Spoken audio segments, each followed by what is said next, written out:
আসসালামু আলাইকুম, দেখছেন ক্রাইম লেটার নিউজ। চলুন বিস্তারিত জানি। নোয়াখালীর বেগমগঞ্জ উপজেলার ছয়ানী ইউনিয়নের ছোট শিবনারায়ণপুর গ্রামে তুচ্ছ ঘটনাকে কেন্দ্র করে ভয়াবহ সংঘর্ষে গুলিবিদ্ধ সহ অন্তত 7 জন বিএনপি কর্মী আহত হয়েছেন। স্থানীয় সূত্রে জানা যায়, সোমবার বিকেলে বিএনপি কর্মী মাহফুজ ও স্থানীয় যুবক ইমনের মধ্যে কথা কাটাকাটির ঘটনা ঘটে।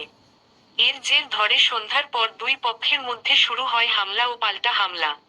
সংঘর্ষ চলাকালে আলাউদ্দিন বাহিনীর লোকজন ও এলাকাবাসীর মধ্যে তীব্র উত্তেজনা ছড়িয়ে পড়ে। এ সময় একটি দোকানে ভাঙচুর ও লুটপাটের ঘটনাও ঘটে। এ ঘটনায় জহির ও শাকিল নামে 2 জন গুলিবিদ্ধ হন। এছাড়া আরও 5 জন আহত হয়েছেন। গুলিবিদ্ধদের প্রথমে নোয়াখালী জেনারেল হাসপাতালে নেওয়া হয়, পরে তাদের অবস্থা গুরুতর হওয়ায় ঢাকায় স্থানান্তর করা হয়। ঘটনাটি নিয়ে শুরু হয়েছে রাজনৈতিক বিতর্ক। বিএনপি ও জামায়াত উভয় পক্ষ একে অপরকে দায়ী করলেও জামায়াত নেতারা এই ঘটনার সঙ্গে সম্পৃক্ততা অস্বীকার করেছেন। স্থানীয়দের অভিযোগ, গত 2 দিন ধরে এলাকায় অস্ত্র মহড়া চলায় চরম আতঙ্ক বিরাজ করছে। অনেকেই নিরাপত্তাহীনতায় ভুগছেন এবং স্বাভাবিক জীবনযাত্রা ব্যাহত হচ্ছে।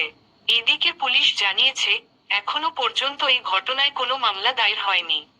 তবে পরিস্থিতি নিয়ন্ত্রণে রাখতে এলাকায় আইনশৃঙ্খলা বাহিনী মোতায়েন রয়েছে। এটাই ছিল এখন পর্যন্ত পাওয়া সর্বশেষ আপডেট। ঘটনার পরবর্তী পরিস্থিতি জানতে আমাদের সাথেই থাকুন। ভিডিওটি ভালো লাগলে লাইক দিন, শেয়ার করুন এবং সাবস্ক্রাইব করে পাশে থাকুন।